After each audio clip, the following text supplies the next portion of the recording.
Hello and welcome to my video on the Taj Mahal. Today we're going to be learning a little bit about the Taj Mahal and exploring some of its effects in India.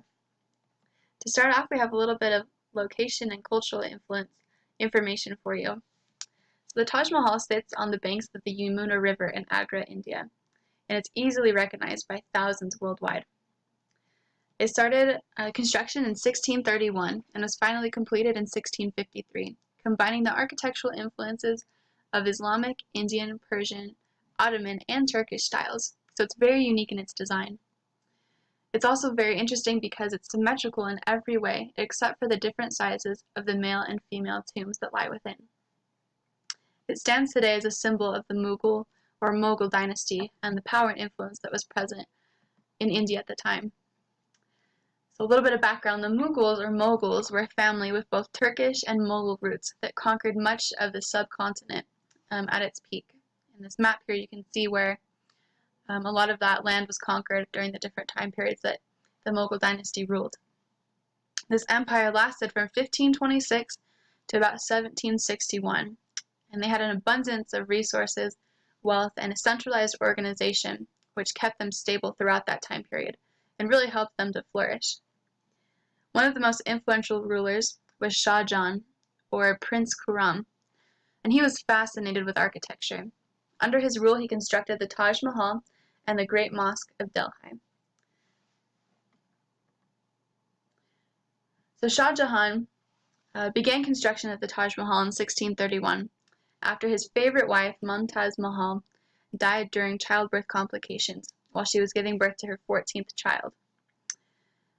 This building took nearly 22 years to complete, and so there was a lot of thought put into the design and the architecture of this building. It's constructed of white marble, and it stands as a mausoleum, and within the mausoleum it contains many precious stones, such as jade, crystal, lapis lazuli, amethyst, and turquoise. There really was no expense spared in the construction of this building, and when Shah Jahan finally passed in 1666, he was laid to rest here as well, next to his beloved wife.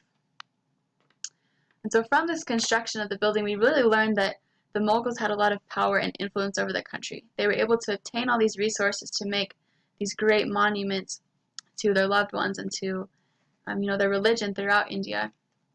And especially Shah Jahan, as I said before, he was fascinated with architecture, and so he really had a love for designing buildings that looked as magnificent as the Taj Mahal. And this continues to stand today. It attracts millions of tourists every year and stands as a symbol of the power and influence that this dynasty really had on India. They had a tremendous impact on the wealth and resources that India had at this time, and really helped them to achieve a peak sort of empire. They really had a lot of land, they had a lot of resources, and because of that they could build such great monumental things such as the Taj Mahal. And so this building today just really emphasizes how beautiful and wonderful that culture is, I think. And I really think it's fascinating that this building especially was able to stand the test of time and really endure all the hardships that India as a country went through, that surrounding countries went through. It was really able to stand the test of time and continues to be here today, present in India. So I hope you learned a lot. Thank you for your time on this. And if you have any questions or want to delve a little bit further into anything that we discussed today, you can check out the Sources Cited page, which is next. There's a lot of great resources on there that go a little bit more in depth with the history of the Mughal Empire.